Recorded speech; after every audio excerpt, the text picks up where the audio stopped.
Hi, I'm Danielle Diamond, founder of Zen Strength Yoga with Weights. Today I'm going to share with you some of my favorite alignment tips in triangle pose, and then we're going to add some weights to amp it up and work your upper body a little bit more.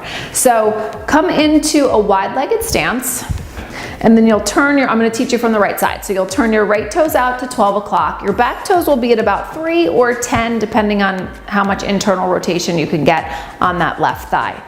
You always want to start from the ground up. So pressing all 4 corners of your feet down, especially the big toe mound, because a lot of times when we come into triangle, there's this, we kind of can tend to roll to the outer edge of the foot. So you really want to root that big toe mound down on that front foot, okay?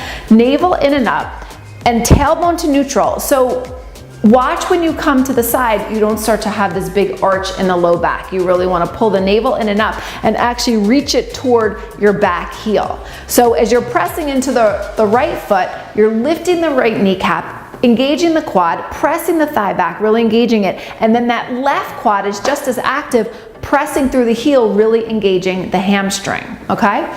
So you'll inhale your arms out into a T and really activate the arms. So don't just let them hang here. Reach through the fingertips and lengthen out, and then lift up through the armpits so that both sides of the waist get long.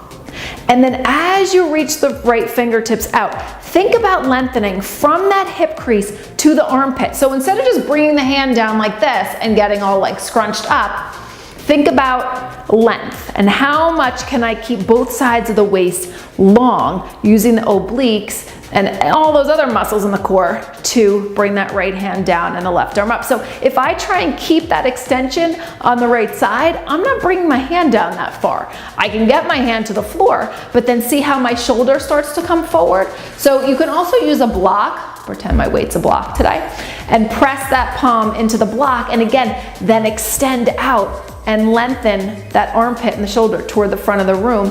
And you want to make one straight line from that right wrist up to the left. I don't have a mirror, so I hope I'm straight, but that's what you're going for. And then once you have this alignment, think about rolling the right side of the rib cage up.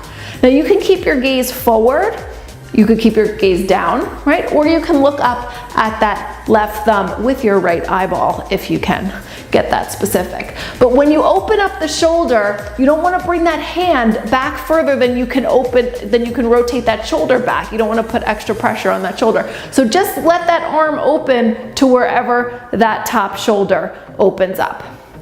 But again, keeping everything engaged from the ground up. So you're rooting the feet, you're lifting the kneecaps, you're engaging the quads, core is working, everything is working in this pose. So now we'll add weights to the traditional alignment of triangle pose. It's not that you're not working in the traditional pose, you are. Your quads, your glutes, your hamstrings, your adductor and your back leg, they're all working. All your muscles in your core, front, back, side to side, are working to hold you out. But we're just gonna add a little strengthening exercise to the upper body. So you'll work your biceps, your deltoids, your lats, and again, using the weights of your arms is also going to challenge your core a little bit more. So we'll try it. So you're going to bring your right toes out, left toes in. Again, just come into that traditional alignment that we just did. I like to use the bottom weight as a little balancing block for lack of a better term, right? But you could just bring your hand to your shin if you want.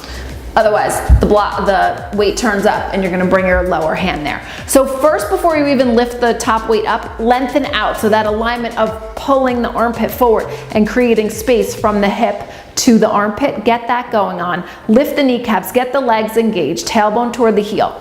Then you're gonna rotate that right side of the rib cage up and bring that left weight up in alignment. So you have a straight line from your right wrist up to your left. So ideally, I'm looking up at the camera, but you want to have your chin in line with your sternum, so you're just going to gaze forward on this one, okay? You're going to inhale here, and then exhale, press the weight down just in line with the shoulder. Don't bring it all the way down. It's just going to stop here. And then inhale, bring it up. Exhale, press it down.